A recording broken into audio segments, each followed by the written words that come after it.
ਸਤਿ ਸ਼੍ਰੀ ਅਕਾਲ ਜੀ। ਪੰਜਾਬੀ ਰੇਡੀਓ ਤੇ ਪੰਜਾਬੀ ਟੀਵੀ ਯੂਐਸਏ ਵੇਖ ਸੁਣ ਰਹੇ ਸਾਰੇ ਸਰੋਤਿਆਂ ਦਾ ਬਹੁਤ-ਬਹੁਤ ਸਵਾਗਤ ਹੈ। ਇਸ ਸਮੇਂ ਦੇ ਵਿਸ਼ੇਸ਼ ਪ੍ਰੋਗਰਾਮ ਖਬਰ ਤੇ ਨਜ਼ਰ ਦੇ ਵਿੱਚ। ਖਬਰ ਤੇ ਨਜ਼ਰ ਪ੍ਰੋਗਰਾਮ ਦੇ ਵਿੱਚ ਜਿੱਥੇ ਦੇਸ਼ ਵਿਦੇਸ਼ ਦੇ ਨਾਲ ਜੁੜੀਆਂ ਹੋਈਆਂ ਅਹਿਮ ਖਬਰਾਂ ਤੇ ਪਾਈਦਾ ਚਾਨਣਾ, ਉੱਥੇ ਉਹਨਾਂ ਖਬਰਾਂ ਦਾ ਵਿਸ਼ਲੇਸ਼ਣ ਕਰਨ ਦੇ ਲਈ ਸਾਥ ਹੁੰਦਾ ਹੈ ਸੀਨੀਅਰ ਪੱਤਰਕਾਰ ਮਿੰਟੂ ਗੁਰਸਰੀਆ ਜੀ ਦਾ। ਸੋ ਕਰਦੇ ਹਾਂ ਉਹਨਾਂ ਦਾ ਪ੍ਰੋਗਰਾਮ ਦੇ ਵਿੱਚ ਸਵਾਗਤ। ਬਹੁਤ-ਬਹੁਤ ਸਵਾਗਤ ਹੈ ਜੀ। ਜੀ ਸ਼ੁਕਰੀਆ ਸਾਰਿਆਂ ਨੂੰ। ਸਤਿ ਸ੍ਰੀ ਅਕਾਲ ਜੀ। ਸਤਿ ਸ਼੍ਰੀ ਅਕਾਲ ਜੀ। ਸੋ ਕਰਦੇ ਚਲੀਏ ਸਭ ਤੋਂ ਪਹਿਲਾਂ ਅੱਜ ਦੇ ਪ੍ਰੋਗਰਾਮ ਦੇ ਸਪਾਂਸਰਸ ਦਾ ਧੰਨਵਾਦ। ਖਾਲਸਾ ਇੰਸ਼ੋਰੈਂਸ ਲੰਬੇ ਸਮੇਂ ਤੋਂ ਇੰਸ਼ੋਰੈਂਸ ਦੇ ਖੇਤਰ ਦੇ ਵਿੱਚ ਨਿਭਾ ਰਹੇ ਨੇ ਸੇਵਾ। ਤੁਸੀਂ ਵੀ ਸੰਪਰਕ ਕਰ ਸਕਦੇ ਹੋ ਕਿਸੇ ਵੀ ਤਰ੍ਹਾਂ ਦੀ ਇੰਸ਼ੋਰੈਂਸ ਲੈਣ ਦੇ ਲਈ। ਨੰਬਰ ਹੈ 408272 2500। ਟਿਰਕਿਆਣਾ ਇਮੀਗ੍ਰੇਸ਼ਨ ਲਾ ਫਰਮ ਜੇ ਟਿਰਕਿਆਣਾ ਉਹਨਾਂ ਨਾਲ ਸੰਪਰਕ ਕਰ ਸਕਦੇ ਹੋ ਜੇਕਰ ਕਿਸੇ ਵੀ ਤਰ੍ਹਾਂ ਦੀ ਇਮੀਗ੍ਰੇਸ਼ਨ ਸੰਬੰਧੀ ਸਲਾਹ ਲੈਣੀ ਹੈ। Krishan Dhanota Yuba City Baljinder Singh Nijjar Woodland GN lube ਵਾਲੇ ਟਰੱਕ ਵਾਸ਼ ਕਰਦੇ ਨੇ, ਆਇਲ ਚੇਂਜ ਕਰਦੇ ਨੇ, 에ਅਰ ਬ੍ਰੇਕਸ ਦਾ ਕੰਮ ਤਸੱਲੀ ਬਖਸ਼ ਕਰਦੇ ਨੇ। ਨਵੇਂ ਪੁਰਾਣੇ ਟਾਇਰ ਤੁਸੀਂ ਇਹਨਾਂ ਦੇ ਕੋਲੋਂ ਲੈ ਸਕਦੇ ਹੋ। ਲੋਕੇਸ਼ਨ ਸੈਂਟਾਨੇਲਾ ਦੀ ਹੈ। ਨਿੰਮਾ ਸਹੋਤਾ ਹੋਣਾ ਦਾ ਨੰਬਰ ਹੈ 209 277 0113। Jaswinder Singh Nagra Roseville Avtar Singh Sangha Yuba City Baldev Singh Kang Yuba City. ਬਹੁਤ-ਬਹੁਤ ਧੰਨਵਾਦ ਹੈ ਇਹਨਾਂ ਸਾਰੇ ਸਪਾਂਸਰਸ ਦਾ। ਹੁਣ ਰੁਕ ਕਰਦੇ ਹਾਂ ਜੀ ਖਬਰਾਂ ਦਾ। ਮਿੰਟੂ ਜੀ, ਸਭ ਤੋਂ ਪਹਿਲੀ ਖਬਰ ਤੇ ਜੇਕਰ ਆਪਾਂ ਆਈਏ ਤਾਂ ਕੇਜਰੀਵਾਲ ਤੇ ਮਾਨ ਨੇ ਦੱਸਿਆ ਹੈ ਕਿ ਆਪਦੇ ਹੱਕ ਤੇ ਫਤਵਾ ਹੈ। ਇਹਨਾਂ ਨੇ ਮਤਲਬ ਕਿ ਪਹਿਲਾਂ ਆਪਾਂ ਗੱਲ ਕਰ ਲਈਏ ਜੋ ਫਾਈਨਲ ਰਿਜ਼ਲਟ ਹੈ, ਫਿਰ ਗੱਲ ਕਰਦੇ ਹਾਂ ਜੀ ਕਿ ਇਹਨਾਂ ਨੇ ਕੀ ਕਿਹਾ। ਇਹਨਾਂ ਨੇ ਕੀ ਕਿਹਾ ਉਹਦਾ ਚੀਰਫਾੜ ਬਾਅਦ ਚ ਹੋਣਾ ਚਾਹੀਦਾ। ਪਹਿਲਾਂ ਡਾਟਾ ਕੀ ਕਹਿੰਦਾ ਹੈ ਕਿ ਜੀ ਜ਼ਿਲ੍ਹਾ ਪਰਿਸ਼ਦ ਦੀਆਂ ਜਿਹੜੀਆਂ ਚੋਣਾਂ ਹੋਈਆਂ ਉਹਦੇ ਵਿੱਚ ਕੁੱਲ 347 ਸੀਟਾਂ ਸਨ। 218 ਆਮ ਆਦਮੀ ਪਾਰਟੀ ਵੱਡੀ ਜਿੱਤ ਹੈ, ਕਾਂਗਰਸ 62, 62 ਅਕਾਲੀ ਦਲ ਬਾਦਲ ਡਾਇਨਾਸੌਰ ਵਾਲੇ 46, ਜੀ ਭਾਜਪਾ ਕਮਲ ਕਮਲ 7, ਬਸਪਾ 3 ਤੇ ਆਜ਼ਾਦ 10। ਯਾਨੀ ਜੀ ਆਪਾਂ ਕਹਿ ਸਕਦੇ ਹਾਂ ਕਿ ਬਹੁਤ ਵੱਡੀ ਵਿਕਟਰੀ ਹੈ ਜੇ ਆਪਾਂ ਆਮ ਆਦਮੀ ਪਾਰਟੀ ਦੀ ਗੱਲ ਕਰੀਏ। ਜੀ ਕਾਂਗਰਸ 62 ਤੇ ਆ। ਕਾਂਗਰਸ ਦੀ ਹਾਲਤ ਪਤਲੀ ਆ, ਕੋਈ ਜ਼ਿਆਦਾ ਸਟਰੋਂਗ ਨਹੀਂ ਕਹੀ ਜਾ ਸਕਦੀ ਜੀ ਕਿਉਂਕਿ ਅਕਾਲੀ ਬਿਲਕੁਲ ਉਹਨਾਂ ਨੂੰ ਫੜਦੇ ਆ ਰਹੇ ਨੇ ਤੇ ਉੱਤੇ ਚੜ੍ਹਦੇ ਆ ਰਹੇ ਨੇ। ਭੱਜਣਾ ਜੀ ਪਊਗਾ, ਤੇਜ਼ ਭੱਜਣਾ ਪਊਗਾ। ਯਾਨੀ ਜੇ ਆਪਾਂ ਇਹ ਫਾਈਨਲ ਅੰਕੜਾ ਦੇਖਦੇ ਹਾਂ ਜ਼ਿਲ੍ਹਾ ਪਰਿਸ਼ਦ ਦਾ, ਕਿ ਮੇਨ ਗੱਲ ਤੇ ਜ਼ਿਲ੍ਹਾ ਪਰਿਸ਼ਦ ਦੇ ਚੇਅਰਮੈਨਾਂ ਦੀ ਹੁੰਦੀ ਹੈ ਨਾ, ਤਾਂ ਜੀ ਫਿਲਹਾਲ ਜੀ ਇਹ ਤੇ ਇਹਨਾਂ ਦੇ ਮੈਂਬਰ ਆ। ਤੇ ਜੇ ਬਲਾਕ ਸਮਿਤੀ ਨੂੰ ਰਲਾ ਲਈਏ ਤੇ ਇਹਨਾਂ ਨੇ ਲਗਭਗ 65% ਸੀਟਾਂ ਹਾਸਲ ਕੀਤੀਆਂ ਨੇ, ਨੋ ਡਾਊਟ। ਪਰ ਜੀ 35% ਸੀਟਾਂ ਇਹਨਾਂ ਨੇ ਲਾਸ ਕੀਤੀਆਂ ਨੇ, ਇਹਨਾਂ ਨੇ ਲੂਜ਼ ਕੀਤੀਆਂ ਨੇ ਬਈ ਵਿਰੋਧੀ ਧਿਰ ਤੋਂ। ਠੀਕ ਹੈ ਜੀ, ਜੀ ਉਹ 35 ਆ। ਕਿਉਂਕਿ ਜੇ ਆਪਾਂ ਸਟ੍ਰਾਈਕ ਰੇਟ ਦੇ ਲਿਹਾਜ਼ ਨਾਲ ਗਿਣੀਏ ਔਰ ਜਿਸ ਤਰੀਕੇ ਨਾਲ ਇਲੈਕਸ਼ਨ ਲੜੇ, ਤਾਂ ਮੇਰੇ ਜੀ ਖਿਆਲ ਦੇ ਨਾਲ ਉਹ ਵੀ ਕਹਿ ਸਕਦੇ ਆ ਕਿ ਤਸੱਲੀਯੋਗ ਗੱਲ ਇੰਨੀ ਕੁ ਹੈਗੀ ਆ। ਖੈਰ, ਆਪਾਂ ਜੇ ਗੱਲ ਇਹ ਕਰੀਏ ਹੁਣ ਕਿ ਬਿਆਨ ਕੀ ਆ ਰਹੇ ਨੇ ਕੀ ਨਹੀਂ ਆ ਰਹੇ, ਤਾਂ ਸਭ ਤੋਂ ਪਹਿਲਾਂ ਚਲੋ ਅਰਵਿੰਦ ਕੇਜਰੀਵਾਲ ਤੇ ਮਾਨ ਸਾਹਿਬ ਦੀ ਆਪਾਂ ਪੀਸੀ ਤੇ ਇੱਕ ਝਾਤ ਪਾਉਂਦੇ ਆ, ਫਿਰ ਅੱਗੇ ਤੁਰਦੇ ਆ। ਇਹਨਾਂ ਨੇ ਕਿਹਾ ਜੀ ਕਿ ਕਾਂਗਰਸ ਕੁਝ ਥਾਵਾਂ ਤੇ 1, 4, 5 ਵੋਟਾਂ ਨਾਲ ਵੀ ਜਿੱਤੀ ਆ। ਮਤਲਬ ਹੂੰ ਇਹਨਾਂ ਨੇ ਖਾਸ ਗੱਲਾਂ ਕਹੀਆਂ ਕਿ ਭਾਈ ਦੇਖੋ ਜੀ, ਗੱਲ ਇਹ ਆ ਕਿ ਵੀ ਆਮ ਆਦਮੀ ਪਾਰਟੀ ਦੇ ਵਿਕਾਸ ਕਾਰਜਾਂ ਤੇ ਲੱਗੀ ਆ ਮੋਹਰ। ਠੀਕ ਹੈ ਜੀ। ਜੀ ਤੇ ਦੂਜੀ ਗੱਲ ਇਹ ਆ ਕਿ ਭਾਈ ਆਪ ਨੇ 1800 ਤੋਂ ਜ਼ਿਆਦਾ ਬਲਾਕ ਸਮਿਤੀ ਜਿੱਤੀਆਂ ਨੇ ਜੀ ਤੇ 319 ਸੀਟਾਂ ਮਤਲਬ ਕਿ ਇਸ ਤਰ੍ਹਾਂ ਦੀਆਂ ਜੋ 100 ਵੋਟ ਤੋਂ ਘੱਟ ਹਾਰੇ। ਹੂੰ ਠੀਕ ਹੈ ਜੀ। ਤੇ ਇਸ ਤੋਂ ਇਲਾਵਾ ਇਹਨਾਂ ਨੇ ਜਿਹੜੀ ਗੱਲ ਕਹੀ ਆ ਕਿ ਵੈਸੇ ਇਹਨਾਂ ਨੇ ਭਗਵੰਤ ਮਾਨ ਹੋਰਾਂ ਨੇ, ਅਰਵਿੰਦ ਕੇਜਰੀਵਾਲ ਹੋਰਾਂ ਨੇ ਦੋ ਤਰ੍ਹਾਂ ਦੀਆਂ ਗੱਲਾਂ ਕਹੀਆਂ। ਪਹਿਲੀ ਗੱਲ ਇਹਨਾਂ ਜੀ ਨੇ ਇਹ ਕਹੀ ਕਿ 1800 ਤੋਂ ਜ਼ਿਆਦਾ ਬਲਾਕ ਸਮਿਤੀ, 200 ਤੋਂ 50 ਜ਼ਿਲ੍ਹਾ ਪਰਿਸ਼ਦ ਵੋਟਾਂ ਜੀ ਸੀਟਾਂ ਜਿੱਤੀਆਂ ਤੇ ਉੱਥੇ 319 ਸੀਟਾਂ ਐਸੀਆਂ ਜੋ 100 ਵੋਟ ਅਸੀਂ ਘੱਟ ਤੋਂ ਆ ਰਹੇ, ਜੋ ਉਮੀਦਵਾਰ ਜਿੱਤੇ ਵਧਾਈ ਆ। ਹੁਣ ਨਾਲ ਇਹਨਾਂ ਨੇ ਜੀ ਕਿਹਾ ਕਿ ਚੋਣ ਦੇ ਵਿੱਚ ਕੋਈ ਧੱਕੇਸ਼ਾਹੀ ਨਹੀਂ ਹੋਈ। ਜੀ ਸੰਗਰੂਰ ਜ਼ਿਲ੍ਹੇ ਦੇ ਵਿੱਚ ਕਹਿੰਦੇ ਕਿ ਫੱਗੂਵਾਲੇ ਜ਼ੋਨ ਤੋਂ ਕਾਂਗਰਸ ਜਿੱਤੀ ਹੈ ਕੇਵਲ 5 ਵੋਟਾਂ ਨਾਲ। ਜੀ ਮੁਕਤਸਰ ਸਾਹਿਬ ਦੇ ਕੋਟਭਾਈ ਜ਼ੋਨ 41 ਵੋਟਾਂ ਦੇ ਨਾਲ ਕਾਂਗਰਸ ਜਿੱਤੀ ਹੈ। ਲਖਨਪੁਰ ਜ਼ੋਨ ਤੋਂ ਕਾਂਗਰਸ 3 ਵੋਟ ਨਾਲ ਜਿੱਤੀ ਹੈ। ਜਲੰਧਰ ਦੇ ਵਿੱਚ ਗਿੱਲ ਕਾਂਗਰਸ 3 ਵੋਟ ਨਾਲ ਜਿੱਤੀ ਹੈ। ਤਾਂ ਸਾਫ਼ ਹੈ ਕਿ ਧੱਕੇਸ਼ਾਹੀ ਨਹੀਂ ਹੋਈ। ਜੀ ਤੇ ਨਾਲ ਉਹ ਚੰਨੀ ਸਾਹਿਬ ਤੇ ਤੰਜ਼ ਕੱਸਦੇ ਨੇ ਕਿ ਇਹ ਤੇ ਇਸ ਤਰ੍ਹਾਂ ਨਾਲ ਇਲਜ਼ਾਮ ਲਾਉਂਦੇ ਸੀ ਵੀ ਜਿਵੇਂ ਗੱਲਾਂ ਹੀ ਛੱਡ ਦਿਓ, ਪਰ ਉਹਨਾਂ ਨੂੰ ਪੁੱਛਣਾ ਚਾਹੁੰਦੇ ਆ ਕਿ ਉਹ ਕਿੰਨੀਆਂ ਸੀਟਾਂ ਜਿੱਤੇ ਆ। ਪਹਿਲੀ ਵਾਰ ਇਹ ਆ ਜੀ ਕਿ ਬਿਨਾਂ ਕਿਸੇ ਦਬਾਅ ਤੇ ਧੱਕੇਸ਼ਾਹੀ ਤੋਂ ਚੋਣ ਹੋਈ ਆ। ਦੇਖੋ ਇਹ ਤੇ ਹੁਣ ਤੁਸੀਂ ਵੀ ਦੇਖਿਆ ਹੋਏਗਾ ਬਹੁਤ ਕੁਝ ਮੇਰੇ ਖਿਆਲ ਦੇ ਨਾਲ, ਕਿ ਜੀ ਜੀ ਕੱਲ ਜਿਸ ਤਰ੍ਹਾਂ ਰਾਤ ਪੂਰੇ ਰੌਲੇਬਾਜ਼ੀ ਹੁੰਦੀ ਰਹੀ ਆ, ਮਾਨਸਾ ਦੇ ਵਿੱਚ ਸਿੰਗਲਾ ਸਾਹਿਬ ਕਿਵੇਂ ਤੜਫ ਰਹੇ ਸੀ, ਪੁਲਿਸ ਜੀ ਉਹਨਾਂ ਨੂੰ ਰੋਕ ਰਹੀ ਸੀ, ਉਹ ਉਲਟਾ ਪੁਲਿਸ ਤੇ ਦੋਸ਼ ਲਾ ਰਹੇ ਸੀ। ਜੀ ਜੀ ਸ਼ਹਿਰੀ ਕਲ ਸੀ, ਠੀਕ ਹੈ ਜੀ, ਲੁਧਿਆਣੇ ਦੇ ਵਿੱਚ ਧਰਨੇ ਲੱਗੇ, ਜਲਾਲਾਬਾਦ ਦੇ ਵਿੱਚ ਧਰਨਾ ਲੱਗਾ। ਖੰਨੇ ਦੇ ਵਿੱਚ ਕੀ ਹੋਇਆ ਕਿ ਜੋ ਅਕਾਲੀ ਦਲ ਯੂਥ ਦੇ ਲੀਡਰ ਆ ਯਾਦੂ, ਉਹਨਾਂ ਨੂੰ ਕਾਊਂਟਿੰਗ ਸੈਂਟਰ ਚੋਂ ਚੁੱਕਿਆ ਗਿਆ, ਜੀ ਧੱਕੇ ਮਾਰ ਕੇ ਬਾਹਰ ਕੱਢਿਆ ਗਿਆ ਪਹਿਲਾਂ। ਤਾਂ ਮਤਲਬ ਘਨੌਰ ਦੇ ਵਿੱਚ ਸਾਰੀ ਰਾਤ ਗਾਹ ਪੈਂਦਾ ਰਿਹਾ। ਘਨੌਰ ਤੇ ਤੁਹਾਨੂੰ ਪਤਾ ਹੈ ਨਾ ਬਹੁਤ ਜ਼ਿਆਦਾ ਮਸ਼ਹੂਰ ਹੋ ਗਿਆ। ਪਹਿਲਾਂ ਜੀ ਆਪਾਂ ਜੀ ਜਿਆਦੀ ਗੱਲ ਕਹਾਵਤਾਂ 'ਚ ਲਾਹੌਰ ਦੀ ਕਰਦੇ ਹੁੰਦੇ ਸੀ, ਹੁਣ ਚੋਣਾਂ 'ਚ ਘਨੌਰ ਦੀ ਕਰਦੇ ਆ। ਤਾਂ ਉੱਥੇ ਇੱਥੋਂ ਤੱਕ ਰੌਲਾ ਪੈਂਦਾ ਰਿਹਾ ਕਿ ਬਈ ਸਰਟੀਫਿਕੇਟ ਨਹੀਂ ਦਿੱਤੇ ਜਾ ਰਹੇ। ਇਹ ਕਹਿੰਦੇ ਆ ਕਿ ਜੇ ਦੇਖੋ ਜੀ ਅਸੀਂ ਧੱਕੇਸ਼ਾਹੀ ਕਰਨੀ ਹੁੰਦੀ ਤੇ ਅਸੀਂ ਐਸਡੀਐਮ ਨੂੰ ਇੱਕ ਫੋਨ ਕਰ ਦਿੰਦੇ, ਸਾਰਾ ਕੁਝ ਹੋ ਜਾਣਾ ਸੀਗਾ। ਸਰ ਐ ਨਹੀਂ ਹੁੰਦਾ, ਧੱਕਾ ਸੀਮਤ ਹੁੰਦਾ। ਅਗਲੇ ਹੁਣ ਤੁਹਾਡੀਆਂ ਮੋਹਰਾਂ ਤੇ ਚੜ ਕੇ ਬੈਠੇ ਸਨ, ਬਰਾਬਰ ਉਹਨਾਂ ਦੇ ਏਜੰਟ ਸੀ। ਮੈਂ ਤੁਹਾਨੂੰ ਪਹਿਲਾਂ ਸ਼ਾਇਦ ਇਹ ਗੱਲ ਕਹੀ ਸੀ ਨਾ ਇਲੈਕਸ਼ਨ ਤੋਂ ਪਹਿਲਾਂ, ਕਿ ਇਹਨਾਂ ਦੇ ਜੀ ਹੁਣ ਟੈਸਟ ਸ਼ੁਰੂ ਹੋਣੇ ਆ। ਜੀ ਤਰਨਤਾਰਨ ਚ ਅਗਲੇ ਬਿਲਕੁਲ ਬਰਾਬਰ ਡਾਂਗ ਖਿੱਚ ਕੇ ਲੜੇ ਆ ਨਾ। ਹੁਣ ਆ ਗਿਆ ਨਾ ਅਕਾਲੀਆਂ ਦਾ ਕੈਡਰ ਜਾਂ ਕਾਂਗਰਸੀਆਂ ਦਾ ਕੈਡਰ ਮੈਦਾਨ ਚ, ਜੀ ਤਾਂ ਜਿੱਥੇ ਕੈਡਰ ਬਰਾਬਰ ਹੋਵੇ ਨਾ ਉੱਥੇ ਧੱਕਾ ਸੀਮਤ ਥਾਂ ਤੇ ਕਰ ਸਕਦੇ ਹੋ ਤੁਸੀਂ। ਉਹ ਕੀਤਾ ਤੁਸੀਂ, ਜੀ ਕਿਸੇ ਦਾ ਕਾਗਜ਼ ਖੋਹ ਲਿਆ, ਕਿਸੇ ਦਾ ਰੱਦ ਕਰਾ ਲਿਆ, ਕਿਸੇ ਨਾਲ ਰੀਕਾਊਂਟਿੰਗ ਦਾ ਰੌਲਾ ਪਾ ਲਿਆ, ਕਿਸੇ ਥਾਂ ਤੇ ਸਰਟੀਫਿਕੇਟ ਨਾ ਦੇਣ ਦਾ ਰੌਲਾ ਪਾ ਲਿਆ। ਜਿੰਨਾ ਕਰ ਸਕਦੇ ਸੀ ਪਰਚੇ ਕਰਾਏ ਤੁਸੀਂ, ਠੀਕ ਹੈ ਜੀ। ਰਵਜੋਤ ਗਰੇਵਾਲ ਦਾ ਕੈਰੀਅਰ ਤੁਸੀਂ ਬਰਬਾਦ ਕਰ ਦਿੱਤਾ ਜੀ ਰਲ ਮਿਲ ਕੇ। ਜੀ ਜੀ ਐਡੀ ਤਗੜੀ ਪੁਲਿਸ ਆਫੀਸਰ ਸੀ। ਇਹ ਤਾਂ ਤਥਾਤਮਕ ਹੈ ਨਾ। AI ਜਨਰੇਟਡ ਆਡੀਓ ਅੱਜ ਤੱਕ ਤੁਸੀਂ ਪ੍ਰਮਾਣਿਤ ਨਹੀਂ ਕਰ ਸਕੇ, ਸਾਬਤ ਨਹੀਂ ਕਰ ਸਕੇ ਕਿ ਉਹ ਵਾਕਿਆ ਤੁਸੀਂ ਲੈਬ ਤੋਂ ਟੈਸਟਡ ਕਰਾਈ ਆ। तो मतलब कि सारिया चीज़ां जिहड़ियां ने वो बिल्कुल केजरीवाल साहब एक्सपोज हो चुके ने। वो अगे जिहड़ी भी गल आके पंजाब की धरती ते कहंदे सन तां ओह सर्व सच हुंदी सी। पर जी तुसीं ये वेखो कि अज इन्हां ने इत्थों तक कह दिता कि अकाली तां लंबी ते बठिंडा तक सीमित रह गए। सर उन्होंने मुक्तसर जिला जित लिया, सारा मुक्तसर जी जिला जित लिया जी। लंबी च खुडियां नूं धो दिता उन्होंने। जी चारे ही जिला परिषद चोणां च हराता, चारे ही जोनां च क्लीन स्वीप जी सर। दूजियां ब्लाक संमति चो 25 चो 17 जित गए। जी तुसी मलोट लंबी नहीं, तुसी पूरा ओवरऑल जिला देखो वो जित गए। जी इन्हां नूं जी डिफीट कर गए। फरीदकोट च रह गए, मुक्तसर तो अगला जिला फरीदकोट है। जी बठिंडे रह गए, मानसा पौना जिला लै गए हो।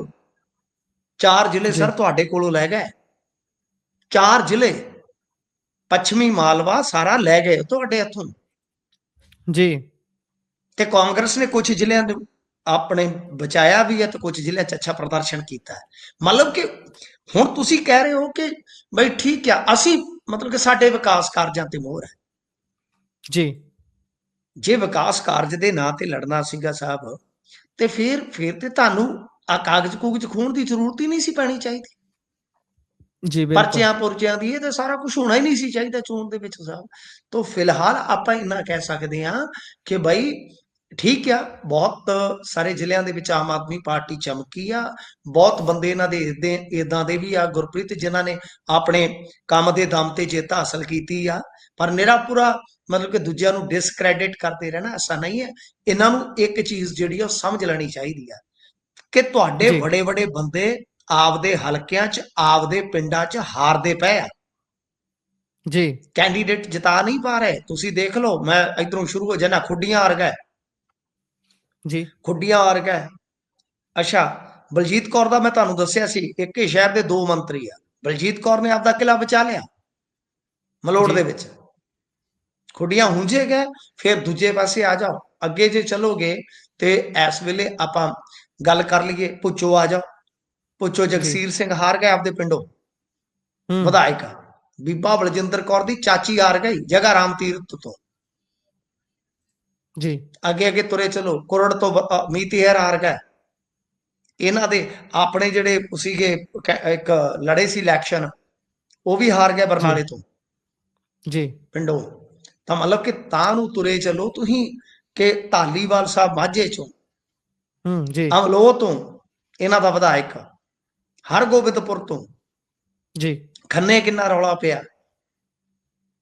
ਤਾਂ ਮਤਲਬ ਕਿ ਤੁਹਾਨੂੰ ਇਹ ਦੇਖਣਾ ਪਏਗਾ ਕਿ ਤੁਹਾਡੇ ਵੱਡੇ ਵੱਡੇ ਬੰਦਿਆਂ ਨੂੰ, ਤੁਹਾਡੇ ਆਪਣੇ ਜਿਹੜੇ ਉਹਨਾਂ ਦੇ 2-2 3-3 ਪਿੰਡਾਂ ਦੇ ਜ਼ੋਨ ਆ, ਜੀ ਭਰਾਜ ਨੇ ਕਿੰਨੀ ਫਜ਼ੀਅਤ ਕਰਵਾਈ, ਜੀ ਕੁਲਤਾਰ ਸੰਧਵਾ। ਤਾਂ ਮਤਲਬ ਕਿ ਇਹ ਚੀਜ਼ਾਂ ਗੈਰ ਸਧਾਰਨ ਨੇ, ਇਹ ਚੀਜ਼ਾਂ ਕੋਈ ਸਧਾਰਨ ਨਹੀਂ ਹੈ। ਕਿਉਂਕਿ ਜਦੋਂ ਜੀ ਸੁਖਪਾਲ ਖਹਿਰਾ ਦੀ ਭਰਜਾਈ ਹਾਰੀ ਸੀ ਸਰਪੰਚੀ ਦੀ ਚੋਣ, ਤੇ ਤੁਸੀਂ ਤੇ ਜੀ ਤਾੜੀਆਂ ਵਜਾਈਆਂ ਸੀ, ਤੁਸੀਂ ਤਾਂ ਟਰੋਲ ਕੀਤਾ ਸੀ। ਹੂੰ ਤੁਸੀਂ ਉਹਨੂੰ ਕਿਹਾ ਸੀਗਾ ਕਿ ਤੂੰ ਤੇ ਸਰਪੰਚੀ ਨਹੀਂ ਜਿੱਤ ਸਕਦਾ, ਤੂੰ ਖੁਦ ਮੁਖਤਿਆਰੀਆਂ ਭਾਲਦਾ। ਤਾਂ ਜੀ ਜਿਹੜੇ ਬੰਦੇ ਆਪਣੇ ਕੈਂਡੀਡੇਟ 2-3 ਪਿੰਡਾਂ ਚੋਂ ਨਹੀਂ ਜਿਤਾ ਸਕੇ, ਕੀ ਉਹਨਾਂ ਨੂੰ ਇਖਲਾਕੀ ਤੌਰ ਤੇ, ਸੰਵਿਧਾਨਿਕ ਤੌਰ ਤੇ ਅਹੁਦੇ ਤੇ ਬਣੇ ਰਹਿਣ ਦਾ ਹੱਕ ਹੋਣਾ ਚਾਹੀਦਾ? ਜੀ ਇਹ ਵੀ ਇੱਕ ਬੜਾ ਵੱਡਾ ਸਵਾਲ ਹੈ ਲੋਕਤੰਤਰ ਚ ਗੁਰਪ੍ਰੀਤ, ਜੀ ਜੀ ਕਿ ਜਿਨ੍ਹਾਂ ਨੂੰ 3-4 ਸਾਲ ਬਾਅਦ ਲੋਕ ਜਿਹੜੇ ਆ ਆਪਣੇ ਪਿੰਡਾਂ ਚੋਂ ਹਰਾ ਰਹੇ ਨੇ। ਜੀ ਇਹ ਵੀ ਲੋਕਤੰਤਰ ਵਾਸਤੇ ਇੱਕ ਵਿਸ਼ਾ ਹੈ। ਜੀ ਜੀ ਇਸ ਵਾਸਤੇ ਠੀਕ ਆ, ਤੁਸੀਂ ਵਧੀਆ ਜਿੱਤ ਹਾਸਲ ਕੀਤੀ, ਲਾਰਜੈਸਟ ਪਾਰਟੀ ਹੋ, ਪਰ ਦੂਜਿਆਂ ਨੂੰ ਬਿਲਕੁਲ ਡਿਸਕ੍ਰੈਡਿਟ ਕਰ ਦੇਣਾ, ਬਿਲਕੁਲ ਤੁਸੀਂ ਦੂਜਿਆਂ ਨੂੰ ਇੱਧਰ ਉੱਧਰ ਕਰ ਦੇਣਾ, ਉਹ ਮੇਰੇ ਖਿਆਲ ਦੇ ਨਾਲ ਠੀਕ ਨਹੀਂ ਹੈ ਗੁਰਪ੍ਰੀਤ। ਹਾਂਜੀ, ਕੋਈ ਗੱਲ ਜੀ ਤੁਹਾਡੀ ਹੋਰ ਚੋਣਾਂ ਨਾਲ ਜੁੜੀ ਹੈ ਤਾਂ ਜ਼ਰੂਰ ਕਰਨੀ ਚਾਹੋ। ਇਹ ਧੱਕੇ ਤੇ ਕੋਈ ਸਵਾਲ ਅੱਗਿਓਂ ਕੀਤਾ ਪ੍ਰੈਸ ਮੀਡੀਆ ਚੋਂ ਕਿਸੇ ਨੇ ਕਾਊਂਟਰ, ਉਹਦੇ ਤੇ ਕੋਈ ਗੱਲ ਇਹਨਾਂ ਨੇ ਕਹੀ ਹੋਵੇ?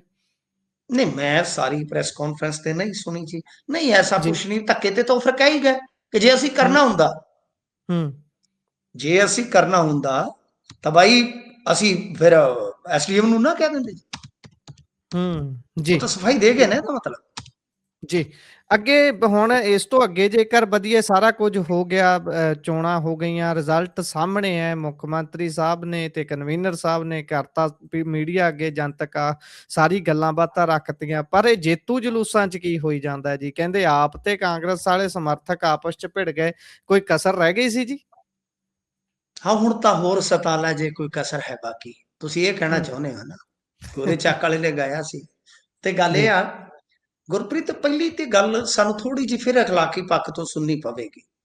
ਜੀ ਉਹ ਇਹ ਹੈ ਕਿ ਤੁਸੀਂ ਪਰਸੋਂ ਦੇਖਿਆ ਹੋਣਾ ਕਿ ਮੁੱਖ ਮੰਤਰੀ ਸਾਹਿਬ ਨੇ ਸ੍ਰੀ ਫਤਿਹਗੜ੍ਹ ਸਾਹਿਬ ਦੀ ਧਰਤੀ ਤੇ ਜਾ ਕੇ ਜਾਇਜ਼ਾ ਲਿਆ, ਸਾਰਾ ਕੁਝ ਕੀਤਾ। ਜੀ ਗੁਰਪ੍ਰੀਤ ਸੇਖੋਂ ਆਜ਼ਾਦ ਜਿੱਤਿਆ ਤੇ ਉਹਨਾਂ ਨੇ ਜਸ਼ਨ ਮਨਾਉਣ ਤੋਂ ਇਨਕਾਰ ਕਰ ਦਿੱਤਾ ਸੀ। ਜੀ ਕਾਰਨ ਇਹ ਆ ਕਿ ਸ਼ਹੀਦੀ ਸਭਾ ਸਟਾਰਟ ਹੋ ਚੁੱਕੀ ਹੈ, ਸਾਹਿਬਜ਼ਾਦਿਆਂ ਜੀ ਨੂੰ ਜੋ ਆਪਾਂ ਸਮਰਪਿਤ ਇੱਕ ਸ਼ਰਧਾਂਜਲੀ ਰੂਪੀ ਪੰਦਰਵਾੜਾ ਦਿੰਦੇ ਆ। ਜੀ ਜੀ ਤਾਂ ਬਈ ਉਹਦੇ ਵਿੱਚ ਤੇ ਆਪਾਂ ਕਹੀਏ ਕਿ ਸਾਰੀਆਂ ਤਿਆਰੀਆਂ ਹੋ ਗਈਆਂ ਸਨ, ਤੇ ਫਿਰ ਇਹ ਜੀ ਜੇਤੂ ਜਲਸਾ ਇਹਨਾਂ ਦੇ ਵੱਲੋਂ ਕਿਉਂ ਬਈ? ਹੂੰ ਇੱਕ ਵੱਡਾ ਸਵਾਲ ਹੈ। ਹਾਲਾਂਕਿ ਮੈਂ ਇਸ ਗੱਲ ਦੇ ਹੱਕ ਦੇ ਵਿੱਚ ਆ ਕਿ ਇਹ ਇੱਕ ਚੜ੍ਹਦੀ ਕਲਾ ਤੇ ਇੱਕ ਜਜ਼ਬੇ ਦਾ ਪ੍ਰਤੀਕ ਆ ਇਹ ਪੰਦਰਵਾੜਾ। ਜੀ ਪਰ ਜਦੋਂ ਆਜ਼ਾਦ ਜਾਂ ਕੁਝ ਹੋਰ ਸਿਆਣੇ ਤੁਹਾਡੇ ਆਪਣੇ ਬੰਦੇ ਇਹ ਜਲਸਾ ਜਲੂਸ ਬੰਦ ਕਰੀ ਬੈਠੇ ਆ ਕਿ ਨਹੀਂ, ਪਹਿਲੀ ਗੱਲ ਹੈ ਕਿ ਇਹਨਾਂ ਚੀਜ਼ਾਂ 'ਚ ਲੜਾਈ ਅਕਸਰ ਹੁੰਦੀ ਹੈ ਜੀ ਗੁਰਪ੍ਰੀਤ, ਲੜਾਈ ਹੁੰਦੀ ਹੈ। ਹੂੰ ਕਿਉਂਕਿ ਕਈ ਵਾਰ ਜੇਤੂ ਧਿਰ ਜਿਹੜੀ ਆ ਉਹ ਹਾਰੀ ਧਿਰ ਨੂੰ ਉਕਸਾਉਂਦੀ ਆ, ਉਹਨਾਂ ਦੀ ਜੀ ਗਲੀ 'ਚ ਜੀ ਜਾ ਕੇ, ਮੁਹੱਲੇ 'ਚ ਜਾ ਕੇ, ਦਫ਼ਤਰ ਦੇ ਅੱਗੇ ਜਾ ਕੇ। ਅੱਜ ਜਿਵੇਂ ਜੀ ਆਪਾਂ ਕੁਝ ਧਾਰਮਿਕ ਜਲੂਸ ਇਤਿਆਦਿਕ ਦੇਖਦੇ ਹਾਂ ਕਿ ਹੂੰ ਜਾਣਬੁੱਝ ਕੇ ਡੀਜੇ ਲਿਜਾ ਕੇ ਜੀ ਜੀ ਮਸਜਿਦਾਂ ਦੇ ਅੱਗੇ ਉਕਸਾਵਾ ਦੇਣ ਵਾਲੇ ਨਾਅਰੇ ਲਾਏ ਜਾਂਦੇ। ਜੀ ਤੋ ਇਸ ਕਰਕੇ ਇਹ ਤੇ ਹੋਣਾ ਹੀ ਨਹੀਂ ਚਾਹੀਦਾ ਮੇਰੇ ਖਿਆਲ ਦੇ ਨਾਲ ਕਿ ਠੀਕ ਹੈ ਇਲੈਕਸ਼ਨ ਲੜਦੇ ਆ, ਚਲੋ ਤੁਸੀਂ ਉਹ ਵੀ ਠੀਕ ਹੈ, ਮੈਂ ਇਸ ਗੱਲ ਦੇ ਨਾਲ ਸਹਿਮਤ ਹਾਂ, ਚਲੋ ਕਿਸੇ ਨੇ ਜਸ਼ਨ ਮਨਾਉਣਾ ਤੇ ਆਪਦਾ ਮਨਾ ਲਵੇ, ਪਰ ਜੀ ਇਹਨੂੰ ਹਿੰਸਕ ਟਕਰਾਅ ਤੋਂ ਟਾਲਣਾ ਚਾਹੀਦਾ। ਹੋਇਆ ਕੀ ਆ ਕਿ ਇਹ ਇੱਧਰ ਜਗਦੇਵ ਨਗਰ ਹੈ, ਸ਼ਾਇਦ ਉਧਰ ਕੱਢਿਆ ਜਾ ਰਿਹਾ ਸੀ ਇਹਨਾਂ ਦਾ ਜੇਤੂ ਜਲਸਾ, ਤੇ ਜੀ ਕਾਂਗਰਸੀਆਂ ਨੇ ਸ਼ਾਇਦ ਉੱਥੇ ਕਿਤੇ ਉਹਨਾਂ ਦਾ ਵੀ ਹੋਵੇਗਾ ਗੜ ਜਾਂ ਇਲਾਕਾ, ਜੀ ਉਹਨਾਂ ਨੇ ਕੁਝ ਕਿਹਾ ਜਾਂ ਇਹਨਾਂ ਨੇ ਕੁਝ ਕਿਹਾ, ਇਹ ਦੋਵੇਂ ਧਿਰਾਂ ਆਮੋ ਸਾਹਮਣੇ ਆ ਗਈਆਂ। ਮੈਂ ਵੀਡੀਓ ਵੀ ਦੇਖਿਆ 1.5 ਮਿੰਟ ਦਾ, ਪੌਣੇ 2 ਮਿੰਟ ਦਾ ਹੋਏਗਾ ਸ਼ਾਇਦ, ਕਿ ਉਹਦੇ ਵਿੱਚ ਪਹਿਲਾਂ ਪੱਥਰਬਾਜ਼ੀ ਹੁੰਦੀ ਆ, ਕਾਂਗਰਸੀ ਕਰਦੇ ਆ, ਆਮ ਆਦਮੀ ਪਾਰਟੀ ਬਣੀ ਹੋਈ ਇੱਕ ਨਿਹੰਗ ਸਿੰਘ ਆ ਉਹ ਅੱਗੇ ਹੁੰਦਾ, ਫਿਰ ਉਹ ਜਵਾਬ ਦਿੰਦੇ ਆ, ਫਿਰ ਅੱਗੇ ਲੱਗ ਤੁਰਦੇ ਆ। ਤਾਂ ਇਸੇ ਜੀ ਦਰਮਿਆਨ ਜਦੋਂ ਪੱਥਰਬਾਜ਼ੀ ਹੁੰਦੀ ਆ ਦਵੱਲੀ ਦੁਪਾਸੜ, ਤੇ ਫਿਰ ਜੀ ਕਾਂਗਰਸੀ ਧਿਰ ਬਣੀਓ ਇੱਕ ਬੰਦਾ ਵਰਦੇ ਪੱਥਰਾਂ ਦੇ ਵਿੱਚ ਫਿਰ ਗੋਲੀਆਂ ਭਰਾਉਂਦਾ ਹੈ। ਤਾਂ ਇਹਦੇ ਵਿੱਚ ਹੂੰ 3-4 ਜਣੇ ਜਿਹੜੇ ਆ ਮੁੱਢਲੇ ਤੌਰ ਤੇ ਖਬਰ ਆ ਕਿ ਆਮ ਆਦਮੀ ਪਾਰਟੀ ਦੇ ਜ਼ਖਮੀ ਹੋ ਗਏ ਨੇ, ਜਿਨ੍ਹਾਂ ਨੂੰ ਹਸਪਤਾਲ ਦੇ ਵਿੱਚ ਦਾਖਲ ਕਰਵਾਇਆ ਗਿਆ। ਇਹ ਨਹੀਂ ਹੋਣਾ ਚਾਹੀਦਾ। ਆਪਾਂ ਅੱਛਾ, ਤੁਸੀਂ ਇੱਕ ਚੀਜ਼ ਦੇਖੀ ਹੋਣੀ ਆ, ਬਲਤੇਜ ਪੰਨੂ ਤੇ ਡਾਟਾ ਕੱਢੀ ਫਿਰਦੇ ਸਨ ਕਿ ਸਾਡੇ ਜੀ ਜੀ ਤਾਂ ਇੱਥੇ ਹਿੰਸਕ ਘਟਨਾਵਾਂ ਹੋਈਆਂ ਹੀ ਬਹੁਤ ਘੱਟ ਆ ਇਹਨਾਂ ਜੀ ਜੀ ਚੋਣਾਂ 'ਚ। ਲਓ ਇੱਕ ਹੋਰ ਹੋ ਗਈ ਆ, ਮਤਲਬ ਚੋਣਾਂ ਵੇਲੇ ਤੇ ਜੋ ਹੋਣਾ ਸੀਗਾ ਸੋ ਹੋਣਾ, ਚੋਣਾਂ ਤੋਂ ਜੀ ਬਾਅਦ ਵੀ ਟਿਕਾ ਨਹੀਂ ਹੋ ਰਿਹਾ। ਹੂੰ ਤਾਂ ਇਸ ਵਾਸਤੇ ਮੈਂ ਇਸ ਤਰ੍ਹਾਂ ਦੇ ਇਲੈਕਸ਼ਨ ਨੂੰ ਕਹਿਣਾ ਕਿ ਬਈ ਨਹੀਂ ਹੋਣਾ ਚਾਹੀਦਾ, ਸਿਰ ਨਹੀਂ ਪਾੜਨੇ ਚਾਹੀਦੇ। ਹਾਂ ਠੀਕ ਆ, ਚਲੋ ਕਿਸੇ ਨੇ ਜੇ ਸਿਆਣਪ ਵਰਤੀ ਹੈ ਕਿ ਨਹੀਂ ਯਾਰ ਅਸੀਂ ਬਹੁਤਾ ਕੋਈ ਜਸ਼ਨ ਨਹੀਂ ਮਨਾਉਣਾ, ਠੀਕ ਹੈ ਜਿੱਤ ਗਿਆ ਤਾਂ ਠੀਕ ਆ, ਵੀ ਸ਼ਹੀਦੀ ਸਭਾ ਚੱਲਦੀ ਆ, ਸ਼ੁਰੂ ਹੋ ਚੁੱਕੀ ਆ, ਤਾਂ ਹੁਣ ਨਹੀਂ ਅਸੀਂ ਟਿਕਾ ਰੱਖੀਏ। ਬਹੁਤ ਵਧੀਆ ਗੱਲ ਜੀ ਹੈ ਕਿ ਉਹਦੇ ਨਾਲ ਘੱਟੋ ਘੱਟ ਤੁਸੀਂ ਕਿੰਨਾ ਤੇਲ ਬਚਾ ਲਓਗੇ, ਕਿੰਨਾ ਵਰਕ ਫੋਰਸ ਬਚਾ ਲਓਗੇ, ਵਧੀਆ ਗੱਲ ਹੈ। ਜੀ ਜੀ ਇਹ ਪਰ ਰੀਤ ਬਣ ਗਈ ਆ ਕਿ ਜੇਤੂ ਜਲੂਸ ਕੱਢਣੇ ਆ, ਪੈਗ ਖੜਕਾਉਣੇ ਆ, ਬੱਕਰੇ ਬੁਲਾਉਣੇ ਆ, ਠੀਕ ਹੈ, ਫਿਰ ਤੁਸੀਂ ਉਹੀ ਪੈਸੇ ਜਿਸ ਪਦਵੀ ਤੇ ਪਹੁੰਚੇ ਹੋ ਪੂਰੇ ਕਰਨੇ ਨੇ ਉਥੋਂ। ਜੀ ਬਿਲਕੁਲ ਤਾਂ ਇਹ ਕੁਰੀਤ ਹੈ, ਇਹਨੂੰ ਬਦਲਣ ਦੀ ਜ਼ਰੂਰਤ ਆ। ਔਰ ਜੇ ਕੋਈ ਚਲੋ ਨਹੀਂ ਵੀ ਬਦਲਣਾ ਚਾਹੁੰਦਾ, ਜੇ ਅਧਿਕਾਰਤ ਤੌਰ ਤੇ ਦੇਖੀਏ, ਸੰਵਿਧਾਨਕ ਤੌਰ ਤੇ ਦੇਖੀਏ ਕਿਸੇ ਦਾ ਹੈ, ਤਾਂ ਫਿਰ ਹਿੰਸਾ ਦੇ ਟਕਰਾਅ ਨਹੀਂ ਹੋਣੇ ਚਾਹੀਦੇ। ਸਰਕਾਰ ਇਹ ਕਹਿੰਦੀ ਸੀ ਕਿ ਸਾਡੇ ਵਾਰੀ ਹਿੰਸਾ ਘੱਟ ਹੋਈ ਹੈ, ਚਲੋ ਘੱਟ ਹੋਈ ਹੋਵੇਗੀ, ਪਰ ਹੂੰ ਜੇਤੂ ਜਲਸਿਆਂ ਦੇ ਵਿੱਚ ਏਦਾਂ ਫਾਇਰਿੰਗ ਪੱਥਰਬਾਜ਼ੀ ਜਿਹੜੀ ਹੋ ਰਹੀ ਹੈ ਨਹੀਂ ਹੋਣੀ ਚਾਹੀਦੀ। ਜੀ ਇਸ ਤੋਂ ਅੱਗੇ ਜੇਕਰ ਆਪਾਂ ਚੱਲੀਏ ਤਾਂ ਉਧਰ ਸੁਖਬੀਰ ਬਾਦਲ ਉੱਤੇ ਅਦਾਲਤੀ ਗਾਜ ਡਿੱਗ ਗਈ ਹੈ। ਰਾਤੀ ਜਸ਼ਨ ਮੰਨ ਰਹੇ ਸੀ ਪਰ ਹੁਣ ਅਚਾਨਕ ਇਹ ਕੁਝ ਹੋ ਗਿਆ, ਤਾਂ ਇਹਦੇ ਮਾਇਨੇ ਕੀ ਸਮਝੀਏ? ਗੁਰਪ੍ਰੀਤ, ਇਹ ਪਹਿਲਾਂ ਤੇ ਕੇਸ ਸਮਝ ਲਓ, ਫਿਰ ਮਾਇਨੇ ਸਮਝ ਆ ਜਾਣਗੇ। ਜੀ ਦਰਅਸਲ ਕੀ ਆ ਕਿ ਜਦੋਂ ਅਰਵਿੰਦ ਕੇਜਰੀਵਾਲ, ਪਹਿਲਾਂ ਤੇ ਇਹਨਾਂ ਨੇ ਪੰਜਾਬ 'ਚ ਐਂਟਰ ਹੋਣ ਲੱਗਿਆ ਕਿਹਾ ਸੀਗਾ ਕਿ ਅਸੀਂ ਧਾਰਮਿਕ ਰਾਜਨੀਤੀ ਨਹੀਂ ਕਰਾਂਗੇ, ਅਸੀਂ ਉਹ ਦੌਰ ਜੀ ਦੇਖਿਆ ਹੈ, ਠੀਕ ਹੈ ਜੀ, ਅਸੀਂ ਧਰਮ ਆਧਾਰਿਤ ਰਾਜਨੀਤੀ ਨਹੀਂ ਕਰਾਂਗੇ। ਪਰ ਬਾਅਦ ਦੇ ਵਿੱਚ ਜਦੋਂ ਇਹਨਾਂ ਨੂੰ ਪਤਾ ਲੱਗਿਆ ਕਿ ਪੰਜਾਬ ਦੇ ਸਮੀਕਰਨ ਤੇ ਸੋਸ਼ਲ ਇੰਜੀਨੀਅਰਿੰਗ ਦੇ ਲਿਹਾਜ਼ ਨਾਲ ਕਿ ਸਾਨੂੰ ਜ਼ਰੂਰਤ ਹੈ, ਫਿਰ ਡੇਰਾ ਬੱਲਾਂ ਤੋਂ ਲੈ ਕੇ ਤੁਹਾਨੂੰ ਪਤਾ ਸਾਰੇ ਡੇਰਿਆਂ 'ਚ ਵੀ ਗਏ ਸੀ ਤਕਰੀਬਨ, ਠੀਕ ਹੈ ਜੀ ਜੀ ਠੀਕ ਹੈ ਨਾ ਜੀ, ਇਹ ਫੈਕਟ ਹੈ, ਕੋਈ ਵੀ ਚੈੱਕ ਕਰ ਸਕਦਾ ਹੈ। ਉਸ ਤੋਂ ਇਲਾਵਾ ਉਸ ਵੇਲੇ ਇਹ ਘੁੰਮਦੇ ਘਮਾਉਂਦੇ ਸਾਹਿਬ ਕੇਜਰੀਵਾਲ ਸਾਹਿਬ, ਮਫਲਰ ਮੈਨ, ਇਹ ਚਲੇ ਗਏ ਸਨ ਅਖੰਡ ਕੀਰਤਨੀ ਜਥੇ ਦੇ ਜਿਹੜੇ ਆਰਪੀ ਸਿੰਘ ਆ, ਸਰਦਾਰ ਆਰਪੀ ਸਿੰਘ ਮਤਲਬ ਰਜਿੰਦਰਪਾਲ ਸਿੰਘ, ਜੀ ਉਹਨਾਂ ਦੇ ਗ੍ਰਹਿ ਵਿਖੇ ਗਏ ਤੇ ਫੋਟੋ ਵਾਇਰਲ ਹੋਈ ਸੀ ਜਿੱਥੇ ਇਹ ਸਵੇਰੇ ਸ਼ਾਇਦ ਪਰੌਂਠਾ ਛਕ ਰਹੇ ਸਨ। ਜੀ ਤੇ ਉਸ ਵੇਲੇ ਸੁਖਬੀਰ ਸਿੰਘ ਬਾਦਲ ਹੋਰਾਂ ਨੇ ਇੱਕ ਸਟੇਟਮੈਂਟ ਦਿੱਤੀ ਸੀਗੀ ਆਰਪੀ ਸਿੰਘ ਹੋਰਾਂ ਦੇ ਬਿਹਾਫ ਤੇ, ਆਰਪੀ ਸਿੰਘ ਹੋਰਾਂ ਪ੍ਰਤੀ ਸ਼ਾਇਦ ਉਹਨਾਂ ਦੇ ਵਿਰੋਧ ਜੀ ਵਿੱਚ, ਸੌਰੀ, ਤਾਂ ਉਹਦੇ 'ਚ ਉਹਨਾਂ ਨੇ ਵੱਖਵਾਦੀ ਅੱਤਵਾਦੀ ਜਾਂ ਕੁਝ ਇਸ ਤਰ੍ਹਾਂ ਦਾ ਸੰਬੋਧਨ ਕੀਤਾ, ਕਿਉਂਕਿ ਸਾਰਾ ਐਪੀਸੋਡ ਮੈਨੂੰ ਯਾਦ ਆ, ਪਰ ਐਸੇ ਕੀ ਇਹਨਾਂ ਨੇ ਬੋਲਿਆ ਚਾਲਿਆ ਹੂ ਬਹੂ ਤੇ ਨਹੀਂ ਮੈਨੂੰ ਯਾਦ, ਪਰ ਜੀ ਇਹ ਸਾਰੇ ਘਟਨਾ ਦਾ ਮੌਜੂ ਮੈਨੂੰ ਯਾਦ ਜੀ ਕਿ ਕੀ ਸੀਗਾ। ਉਸ ਤੋਂ ਬਾਅਦ ਉਹਨਾਂ ਨੇ ਫਿਰ ਡੈਫਾਮੇਸ਼ਨ ਪਾ ਦਿੱਤੀ, ਤੇ ਡੈਫਾਮੇਸ਼ਨ ਜਿਹੜੀ ਉਹ ਪਹਿਲਾਂ ਕਾਨੂੰਨੀ ਚਾਰਾਜੋਈ 'ਚ ਫਸੀ ਰਹੀ, ਸਟੇ ਹੋਈ ਰਹੀ, ਤੇ ਹੁਣ ਆ ਗਿਆ ਕਿ ਇਹਨਾਂ ਦੇ ਗੈਰ ਜ਼ਮਾਨਤੀ ਵਾਰੰਟ ਜਾਰੀ ਹੋ ਗਏ ਨੇ। ਹੁਣ ਇਹਦੇ ਵਿੱਚ ਨਾ ਇੱਕ ਝੋਲ ਹੈ, ਜੇ ਤੁਸੀਂ ਜੀ ਸਮਝੋਗੇ ਕਿ ਉਸ ਵੇਲੇ ਸੁਖਬੀਰ ਸਿੰਘ ਬਾਦਲ ਦੀ ਜਿਹੜੀ ਲੀਗਲ ਟੀਮ ਜਾਂ ਜਿਹੜੇ ਇਸ ਤਰ੍ਹਾਂ ਦੇ ਕੰਮਕਾਰ ਦੇਖਦੇ ਸੀ, ਉਹ ਬੰਦੇ ਹੋਰ ਸੀ, ਉਹ ਸੱਤਾ 'ਚ ਇਹਨਾਂ ਦੇ ਨਾਲ ਸੀ, ਜੀ ਵਕੀਲ ਕੀਤੇ ਜਾਂ ਕੇਸ ਲੜਨਾ ਸਾਰਾ ਕੁਝ ਦੇਖਦੀ ਹੈ ਨਾ ਟੀਮ ਤੁਹਾਡੀ, ਦੇਖਦੀ। ਜੀ ਅੱਜ ਤੇ ਹੁਣ ਨਵੇਂ ਚਿਹਰੇ ਅਰਸ਼ਦੀਪ ਕਲੀਅਰ ਹੋ ਰਹੀਆਂ ਤੁਹਾਡੇ ਸਾਹਮਣੇ ਆ, ਜੀ ਤਾਂ ਜੀ ਉਸ ਵੇਲੇ ਨਹੀਂ ਸਨ, ਕਿਉਂਕਿ ਹੂੰ ਸਾਨੂੰ ਸਾਰਾ ਕੁਝ ਯਾਦ ਆ। ਅੱਛਾ, ਜੋ ਅੰਦਰੋਂ ਪਤਾ ਲੱਗਿਆ ਸੋਰਸਸ ਦੇ ਜ਼ਰੀਏ ਕਿ ਦਰਅਸਲ ਕੀ ਹੈ ਕਿ ਉਹ ਟੀਮ ਫਿਰ ਅਦਲਾ ਬਦਲੀ ਹੋ ਗਈ, ਮਤਲਬ ਕਿ ਕੁਝ ਇਹਨਾਂ ਦੇ ਲੀਡਰ ਜਿਹੜੇ ਉਸ ਵੇਲੇ ਮੋਹਤਬਰ ਸੀ ਉਹ ਗਾਂ ਅਕਾਲੀ ਦਲ ਛੱਡ ਗਏ, ਜੀ ਤਾਂ ਸੁਖਬੀਰ ਸਿੰਘ ਬਾਦਲ ਨਾਲ ਕਮਿਊਨੀਕੇਟ ਹੀ ਨਹੀਂ ਕਰ ਸਕੇ, ਜੀ ਠੀਕ ਹੈ ਨਾ ਜੀ, ਜੋ ਸੁਨੇਹਾ ਵਗੈਰਾ ਲੱਗਣਾ ਸੀ, ਤੇ ਸੁਖਬੀਰ ਸਿੰਘ ਬਾਦਲ ਗੈਰ ਹਾਜ਼ਰ ਚੱਲੇ, ਤੇ ਕੁਝ ਜੀ ਵਕੀਲ ਸਾਹਿਬ ਵੀ ਜਿਹੜੇ ਸੀਗੇ ਕਿਸੇ ਖਾਸ ਬੰਦੇ ਨੂੰ ਜਿਹੜੇ ਉਸ ਵੇਲੇ ਦੇ ਕਰਤਾ ਧਰਤਾ ਸੀ ਉਹਨਾਂ ਦੇ ਨਾਲ ਜਦੋਂ ਰਾਬਤੇ ਚ ਆਏ ਤੇ ਦੱਸਦੇ ਆ ਕਿ ਕੁਝ ਮਤਲਬ ਕਿ ਜਿੱਦਾਂ ਕਹਿ ਲਓ ਕਿ ਖੱਟੀ ਮਿੱਠੀ ਗੱਲ ਹੋਈ ਆ। ਉਸ ਤੋਂ ਬਾਅਦ ਜਦੋਂ ਫਿਰ ਇਹ ਫਿਜ਼ੀਕਲੀ ਅਪੀਅਰ ਨਹੀਂ ਹੋਏ ਤਦ ਅਦਾਲਤ ਨੇ ਇਹਨਾਂ ਦਾ ਬੇਲ ਬੌਂਡ ਜਿਹੜਾ ਸੀ ਉਹ ਕੈਂਸਲ ਕਰਤਾ। ਜੀ ਬੇਲ ਬੌਂਡ ਕੈਂਸਲ ਹੋਣ ਦਾ ਮਤਲਬ ਤੁਹਾਡਾ ਜ਼ਮਾਨਤੀ ਬੌਂਡ ਗਿਆ ਤੇ ਤੁਸੀਂ ਜੀ ਫਿਰ ਵਾਰੰਟ ਦੇ ਹੱਕਦਾਰ ਹੋ। ਪਰ ਹੋਏਗਾ ਕਿ ਡੈਫਾਮੇਸ਼ਨ, ਮੈਂ ਤਾਂ ਹੀ ਤੁਹਾਨੂੰ ਕਹਿ ਰਿਹਾ ਕਿ ਡੈਫਾਮੇਸ਼ਨ ਜਿਹੜਾ ਹੈ ਨਾ ਸੁਖਬੀਰ ਸਿੰਘ ਬਾਦਲ ਦੇ ਵਿਰੁੱਧ ਅੱਗੇ ਕੋਟਕਪੂਰੇ ਵੀ ਪਿਆ ਸੀ, ਸ਼ਾਇਦ ਤੁਹਾਨੂੰ ਯਾਦ ਹੋਏਗਾ। ਇੱਕ ਨਹੀਂ ਡੈਫਾਮੇਸ਼ਨ ਸੀ, ਸ਼ਾਇਦ ਕੁੱਟ ਮਾਰਦਾ ਸੀ, ਬੜਾ ਜੀ ਭੈੜਾ ਕੇਸ ਪਿਆ ਸੀ। ਸੁਖਬੀਰ ਸਿੰਘ ਬਾਦਲ ਦੀਆਂ ਤਸੱਲੀਆਂ ਹੋਈਆਂ ਸਨ, ਨਰੇਸ਼ ਹੁੰਦੇ ਸਨ ਉਸ ਵੇਲੇ ਪੱਤਰਕਾਰ ਕੋਟਕਪੂਰੇ, ਉਹਨਾਂ ਨੇ ਦੋਸ਼ ਜੀ ਲਾਇਆ ਸੀ ਕੁੱਟ ਮਾਰਦਾ। ਬਹੁਤ ਲੰਮਾ ਹੂੰ ਕੇਸ ਚੱਲਿਆ ਸੀ ਇਹਨਾਂ ਤੇ ਕਈ ਮੁਕੱਦਮੇ ਚੱਲੇ ਤੇ ਇਹ ਵੀ ਕੇਸ ਬਹੁਤ ਲੰਮਾ ਚੱਲਦਾ। ਤਾਂ ਉਹ ਗੱਲ ਇਹ ਆ ਕਿ ਇਹਨਾਂ ਨੂੰ ਹੁਣ ਬੇਲ ਬਾਉਂਡ ਭਰਾਉਣਾ ਪਏਗਾ ਕਿਉਂਕਿ ਡੈਫਾਮੇਸ਼ਨ ਦਾ ਕੇਸ ਹੈ, ਕੋਈ ਜ਼ਿਆਦਾ ਵੱਡਾ ਕੇਸ ਨਹੀਂ ਹੈ। ਤਾਂ ਇਸ ਵਾਸਤੇ ਹੂੰ ਜਿਹੜਾ ਇਹ ਗੈਰ ਜ਼ਮਾਨਤੀ ਵਾਰੰਟ ਹੈ ਇਹ ਠੀਕ ਆ, ਪਰ ਇਸ ਖਬਰ ਨੂੰ ਉਦੋਂ ਚਲਾਇਆ ਗਿਆ ਮੀਡੀਆ ਦੇ ਵਿੱਚ ਜਦੋਂ ਅਕਾਲੀਆਂ ਦਾ ਸੋਸ਼ਲ ਮੀਡੀਆ ਤੇ ਚਰਚਾ ਚੱਲ ਰਿਹਾ ਸੀ ਕਿ ਲਓ ਡਾਇਨਾਸੌਰ ਵਾਲੇ ਵਾਪਸ ਆ ਗਏ, ਉਦੋਂ ਵਿੱਚ ਦੀ ਇਹ ਖਬਰ ਚਲਾਈ। ਜੀ ਸਾਰੇ ਪਾਸੇ ਡਾਇਨਾਸੌਰ ਡਾਇਨਾਸੌਰ ਹੋਈ ਪਈ ਹੈ, ਲੋਕ ਚੈਟ ਜੀਪੀਟੀ ਦੇ ਇੱਕ ਨਾਲ ਅੱਧਾ ਗੀਤ ਰੀਲਾਂ ਬਣਾਈ ਜ਼ਰੂਰ ਜਾਂਦੇ। ਆਏਗਾ ਗੁਰਪ੍ਰੀਤ, ਗੀਤ ਜ਼ਰੂਰ ਆਏਗਾ, ਜ਼ਰੂਰ ਤਿਆਰ ਰਹਿਣਾ ਤੁਸੀਂ। ਜੀ ਜੀ ਉਹ ਚੈਟ ਜੀਪੀਟੀ ਨਾਲ ਬਣਾ ਪਾਈ ਜਾਂਦੇ ਨੇ ਨਾ, ਇੱਕ ਪਾਸੇ ਅੱਛਾ ਸੁਖਬੀਰ ਜੀ। ਬਾਦਲ ਤੁਰਿਆ ਆਉਂਦਾ, ਦੂਜੇ ਪਾਸੇ ਡਾਇਨਾਸੌਰ ਕਹਿੰਦੇ ਲੈ ਆਉਣੇ ਆ ਉਂਗਲ ਪਾ ਕੇ। ਚਲੋ ਦੇਖਦੇ ਆ ਬਣਦਾ ਕੀ ਆ। ਆਪਾਂ ਹੁਣ ਖਬਰ ਤੇ ਜੇਕਰ ਆਈਏ ਤਾਂ ਉਧਰ ਐਮਪੀ ਅੰਮ੍ਰਿਤਪਾਲ ਸਿੰਘ ਹੁਣਾਂ ਨੂੰ ਅਦਾਲਤ ਤੋਂ ਝਟਕਾ ਲੱਗਿਆ ਜੀ, ਤਕਰੀਬਨ ਸੈਸ਼ਨ ਤਾਂ ਖਤਮ ਹੈ ਹੁਣ। ਗੁਰਪ੍ਰੀਤ ਆਪਾਂ ਸੰਭਾਵੀ ਤੌਰ ਤੇ ਇਹੀ ਦੇਖਦੇ ਸੀ ਕਿ ਰਿਜ਼ਲਟ ਸ਼ਾਇਦ ਇਹੀ ਨਿਕਲੇਗਾ ਸਾਰੀ ਜੀ ਕਹਾਣੀ ਦਾ। ਤੇ ਉਹ ਨਾ ਗਾਣੇ ਇੱਕ ਦੋ ਜ਼ਹਿਨ ਚ ਆਉਂਦੇ ਆ, ਤੂੰ ਕਿੱਥੇ ਆ ਕੇ ਫੁੱਟ ਗਈ ਨੀ ਜੱਟ ਦੀ ਤਕਦੀਰੇ। ਜੀ ਮਤਲਬ ਕਿ ਇਦਾਂ ਦੇ ਹਾਲਾਤ ਬਣ ਜਾਂਦੇ ਆ ਕਈ ਵਾਰ ਕਿ ਗੱਲ ਕਿਸਮਤ ਤੇ ਵੀ ਥੋੜੀ ਨਿਰਭਰ ਹੋ ਜਾਂਦੀ ਹੈ। ਜੀ ਜੀ ਅਸਲ ਚ ਕੀ ਸੀ ਕਿ ਜਦੋਂ ਅਹਿਮ ਸੁਣਵਾਈ ਦਾ ਪੜਾਅ ਆਇਆ ਤਾਂ ਦੋ ਜੀ ਚੀਜ਼ਾਂ ਵਾਪਰੀਆਂ। ਜੀ ਵਕੀਲਾਂ ਦੀ ਹੜਤਾਲ ਹੋ ਗਈ। ਉਹਦਾ ਇੱਕ ਜੀ ਕਾਰਨ ਸੀ ਕਿ ਸਹਾਰਦਾ ਇੱਕ ਵਕੀਲ ਸੀ ਤੇ ਉਹਨੇ ਕਿਸੇ ਦਾ ਕੇਸ ਫੜਿਆ ਸੀ, ਕਲਾਇੰਟ ਦਾ ਐਂਟੀਸਪੇਟਰੀ ਲਾਈ ਸੀ ਤੇ ਉਹਦੇ ਘਰ ਜੀ ਸੀਆਈਏ ਸਟਾਫ ਆ ਜਾਂਦਾ ਹੈ, ਉਹਨੂੰ ਹੂੰ ਚੁੱਕਣ ਪੈ ਜਾਂਦਾ ਹੈ। ਚਲੋ ਲੋਕ ਇਕੱਠੇ ਹੁੰਦੇ ਨੇ, ਜੀ ਚੁੱਕਿਆ ਤੇ ਨਹੀਂ ਜਾਂਦਾ, ਪਰ ਉਹ ਮਾਮਲਾ ਵਿਗੜ ਗਿਆ ਤੇ ਉਹਦੇ ਕਰਕੇ Punjab and Haryana high court ਦੇ ਬਹੁਤੇ ਵਕੀਲ ਜਿਹੜੇ ਆ ਉਹ ਚਲੇ ਗਏ ਸਟ੍ਰਾਈਕ ਤੇ।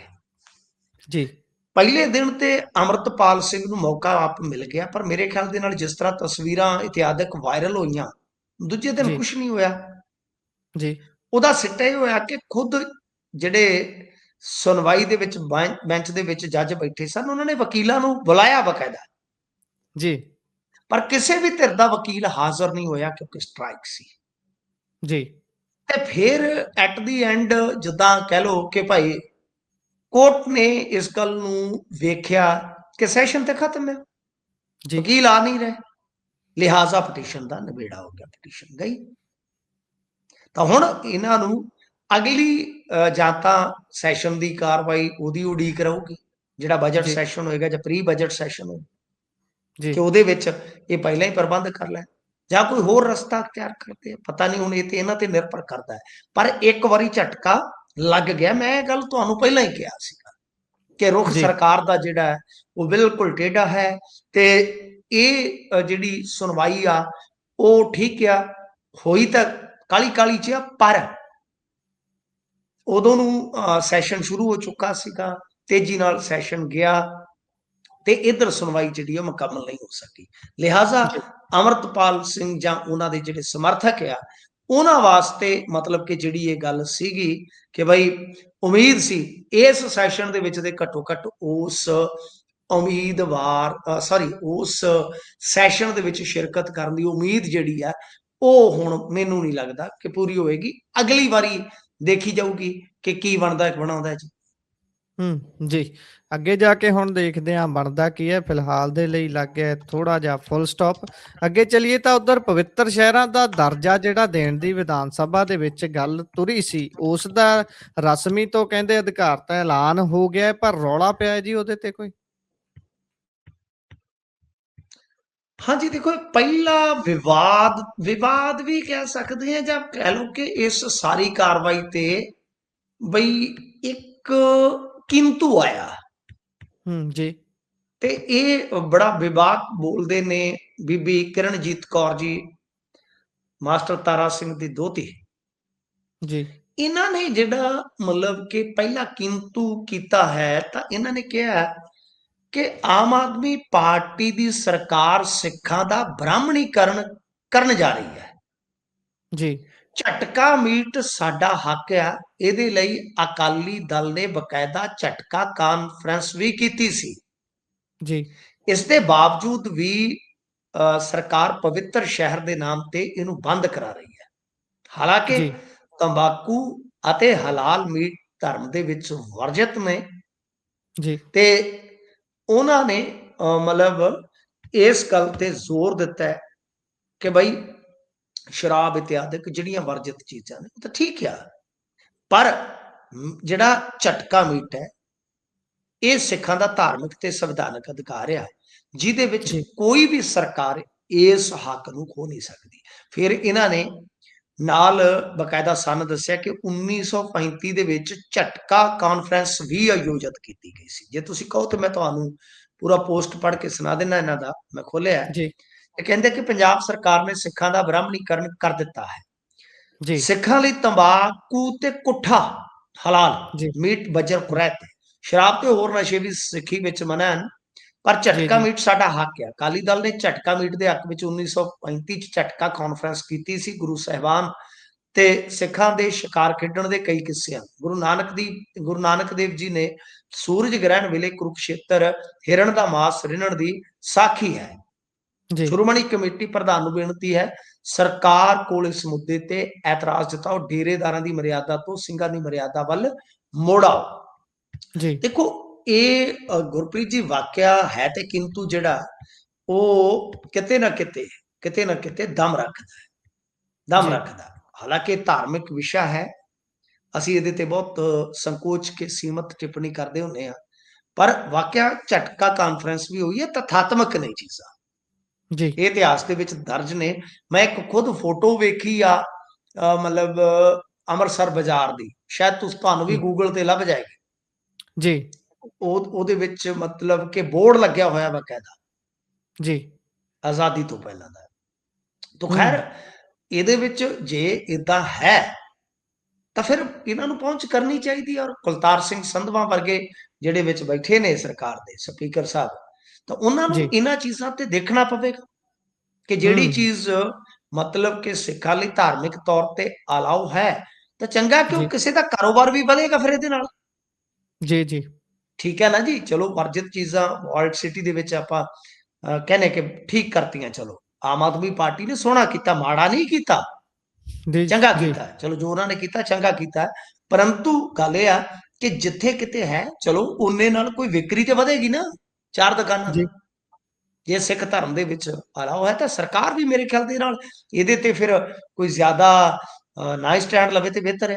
ਪਰ ਇਹ ਤਾਲਮੇਲ ਦੀ ਗੱਲ ਹੈ। ਪਰ ਅੱਜ ਕੱਲ ਤੁਹਾਨੂੰ ਪਤਾ ਹੀ ਹੈ, ਐਸਜੀਪੀਸੀ ਤੇ ਸਰਕਾਰ ਦੇ ਵਿੱਚ ਤੇ ਕਈ ਮੁੱਦਿਆਂ ਨੂੰ ਲੈ ਕੇ ਠਣੀ ਹੋਈ ਹੈ। ਜੀ ਬਿਲਕੁਲ। ਇਸ ਤੋਂ ਅੱਗੇ ਜੇਕਰ ਚੱਲੀਏ ਤਾਂ ਉਧਰ ਨਿਤਿਸ਼ ਦਾ ਵਿਰੋਧ ਪੰਜਾਬ ਤੱਕ ਪਹੁੰਚ ਗਿਆ। ਵੈਸੇ ਮੈਂ ਦੇਖ ਰਿਹਾ ਸੀ ਉਹ ਕਿਤੇ ਸਨਮਾਨਿਤ ਕਰਦਿਆਂ ਇੱਕ ਬੀਬੀ ਦੇ ਮੂੰਹ ਦੇ ਉੱਤੋਂ ਉਸਦਾ ਹਿਜਾਬ ਉਤਾਰ ਦਿੰਦੇ ਨੇ। ਇਹ ਉਸੇ ਗੱਲ ਨੂੰ ਲੈ ਕੇ ਹੈ?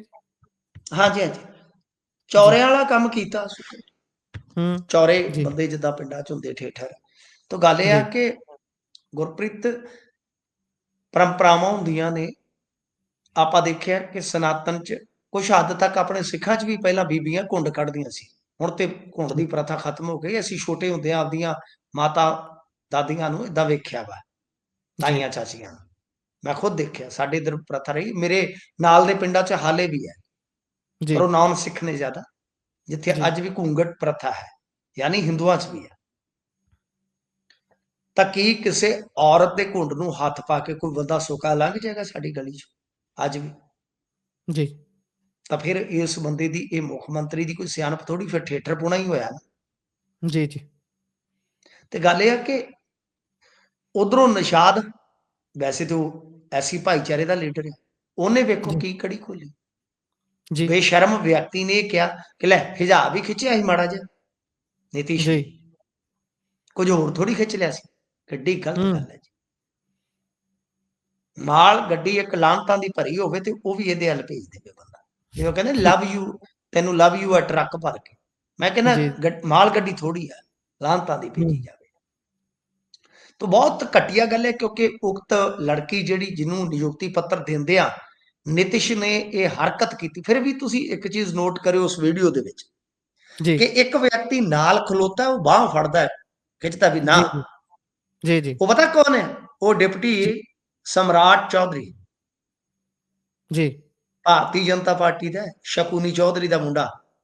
ਤੇ ਜੀ। ਮੈਂ ਠੀਕ ਹੈ, ਭਾਰਤੀ ਜਨਤਾ ਪਾਰਟੀ ਜਾਂ ਤੁਸੀਂ ਆਰਐਸਐਸ ਦੇ ਵਿਰੋਧੀ ਹੋ ਸਕਦੇ ਹੋ, ਜੀ। ਪਰ ਕਿਸੇ ਬੰਦੇ ਦੇ ਪਿਓ ਦੇ ਸਿਖਾਏ ਸੰਸਕਾਰ ਬੋਲਦੇ ਆ। ਤੇ ਜੀ। ਉਸਨੇ ਜੀ। ਖਿੱਚਿਆ ਵੀ ਨਹੀਂ, ਇਹ ਅਜਿਹਾ ਨਾ ਕਰ। ਬੇਸ਼ੱਕ ਉਹ ਭਾਰਤੀ ਜਨਤਾ ਪਾਰਟੀ 'ਚ ਜੀ। ਪਰ ਇਸ ਬੰਦੇ ਨੇ ਬੇਸ਼ਰਮੀ, ਇਹ ਤਾਂ ਬੇਸ਼ਰਮ ਆਦਮੀ ਹੋ ਗਿਆ ਜੀ, ਹਿੱਲ ਗਿਆ। ਜੀ। ਹਿੱਲ ਗਿਆ। ਤੁਸੀਂ ਵੇਖਿਆ ਸੀ ਵਿਧਾਨ ਸਭਾ 'ਚ ਇਹਨੇ ਪਰਿਵਾਰ ਨਿਯੋਜਨ ਤੇ ਕੀ ਬਕਵਾਸ ਕੀਤਾ ਸੀ ਜੀ। ਬਿਲਕੁਲ। ਕਿ ਪੜ੍ਹੀਆਂ ਲਿਖੀਆਂ ਔਰਤਾਂ ਤੇ ਮਤਲਬ ਬੰਦੇ ਨੂੰ ਫਾਰਗ ਬਾਹਰ ਕਰਵਾ ਲੈਂਦੀਆਂ ਤੇ ਦੂਜੀਆਂ, ਮੈਂ ਕੀ ਕਵਾਂ, ਸ਼ਰਮ ਆਉਂਦੀ ਆ। ਸਾਡੀਆਂ ਭੈਣਾਂ ਵੀ ਸੁਣਦੀਆਂ, ਜੀ। ਮਾਵਾਂ ਸਾਡੀਆਂ ਸੁਣਦੀਆਂ ਨੇ। ਮਤਲਬ ਕਿ ਜੀ। ਐਡਾ ਬਕਵਾਸ ਕਰਦਾ ਹੈ। ਹੂੰ। ਪਰ ਬੀਬੀਆਂ ਨੂੰ ਪਾ ਕੇ ਇਹਨਾਂ ਨੇ 10-10 ਹਜ਼ਾਰ ਰੁਪਈਆ ਫੇਰ ਵੋਟਾਂ ਪਵਾ ਲਈਆਂ। ਇਹਨੇ ਜੀ। ਫੇਰ ਜੀ। ਸ਼ਰਮ ਲਾ ਲਈ। ਇਹ ਚੌਰਿਆਂ ਵਾਲੇ ਕੰਮ ਹੁੰਦੇ ਨੇ। ਲਿਹਾਜ਼ਾ ਗੱਲ ਇਹ ਆ ਕਿ ਉਹ ਕੁੜੀ ਘਰੇ ਬਹਿ ਕੇ ਉਹਨੇ ਆਖਿਆ ਮੈਂ ਜੌਬ ਕਰਨੀ। ਜੀ। ਤੁਸੀਂ ਵੇਖੋ ਕਿੱਡੀ ਵੱਡੀ ਗੱਲ ਆ। ਤਾਂ ਭਾਰਤੀ ਜਨਤਾ ਪਾਰਟੀ ਨੂੰ ਇੱਕ ਗੱਲ ਤੇ ਚਾਹੀਦੀ ਹੈ ਕਿ ਨਿਤਿਸ਼ ਤੋਂ ਮਾਫੀ ਮੰਗਵਾਉਣ, ਜੀ। ਜਾਂ ਨਿਤਿਸ਼ ਦੀ ਪਾਰਟੀ 'ਚ ਦੂਜੇ ਸਾਰੇ ਮਰ ਗਏ ਨੇ, ਹੂੰ। ਉਹਨਾਂ ਨੂੰ ਚਾਹੀਦਾ ਕਿ ਬਹੁਤ ਵੱਡਾ, ਤੁਸੀਂ ਇਹ ਦੇਖੋ ਕਿ ਅਰਬ ਦੇਸ਼ਾਂ ਤੱਕ ਇਹ ਗੱਲ ਪਹੁੰਚੀ ਪਈ ਹੈ। ਜੀ। ਪੰਜਾਬ 'ਚ ਹੀ ਨਹੀਂ, ਸ਼ਾਹੀ ਇਮਾਮ ਅੱਜ ਬੋਲੇ ਕਿ ਇਹ ਇਕੱਲਾ ਬਈ ਹਿਜਾਬ ਦਾ ਹੀ ਨਹੀਂ, ਇਸਲਾਮ ਦਾ ਅਪਮਾਨ ਹੈ। ਬੇਟੀ ਦਾ ਹੀ ਨਹੀਂ, ਜੀ। ਇਸਲਾਮ ਦਾ ਵੀ ਅਪਮਾਨ ਆ। ਸਰ ਜੀ। ਅਰਬ ਕੰਟਰੀਜ਼ ਤੱਕ ਇਹ ਗੱਲ ਆਪਣੀ ਪਈ ਆ। ਬਹੁਤ ਜੀ। ਬੇਸ਼ਰਮੀ ਵਾਲਾ ਕਾਰਾ। ਬੁੱਢੇ ਬਾਰੇ ਨੇ ਸਿਰ 'ਚ ਖੇਹ ਪਾਉਣ ਦਾ ਸ਼ਾਇਦ ਠੇਕਾ ਲੈ ਲਿਆ, ਹੂੰ। ਬਿਨਾ ਜੀ। ਟੈਂਡਰ ਚੱਕਿਆ। ਤਾਂ ਗੱਲ ਇਹ ਆ ਕਿ ਇਹਨੂੰ ਮਾਫੀ ਮੰਗਣੀ ਚਾਹੀਦੀ ਆ। ਬਿਲਕੁਲ। ਇਹ ਤਾਂ ਚਲੋ ਇਹਨਾਂ ਦੀਆਂ ਜਦੋਂ ਇਲੈਕਸ਼ਨਸ ਚੱਲ ਰਹੀਆਂ ਸੀ, ਉਸ ਸਮੇਂ ਵੀ ਗੱਲ ਤੁਰੀ ਸੀ ਵੀ ਭਾਈ ਨਿਤਿਸ਼ ਦੀ ਉਮਰ ਖਾਸੀ ਹੋ ਗਈ ਹੈ, ਉਹ ਕਈ ਵਾਰ ਲੀਹੋਂ ਲੱਥੀਆਂ ਗੱਲਾਂ ਕਰਦਾ ਹੈ, ਤੇ ਇਹ ਤਾਂ ਹੁਣ ਸਬੂਤ ਦੇ ਰਹੇ ਨੇ ਆਪ ਉਹਨਾਂ ਚੀਜ਼ਾਂ ਦਾ ਸਾਰਾ। ਚਲੋ ਖੈਰ, ਇਹਨਾਂ ਨੂੰ ਅਕਲ ਥੋੜ੍ਹੀ ਜਿਹੀ ਕਰਨੀ ਚਾਹੀਦੀ ਹੈ। ਪ੍ਰੋਗਰਾਮ ਦਾ ਸਮਾਂ ਹੁੰਦਾ ਜੀ ਇੱਥੇ ਸਮਾਪਤ। ਤੁਸੀਂ ਜੁੜੇ ਜਾਣਕਾਰੀਆਂ ਸਾਂਝੀਆਂ ਕੀਤੀਆਂ, ਬਹੁਤ ਬਹੁਤ ਧੰਨਵਾਦ ਜੀ। ਧੰਨਵਾਦ।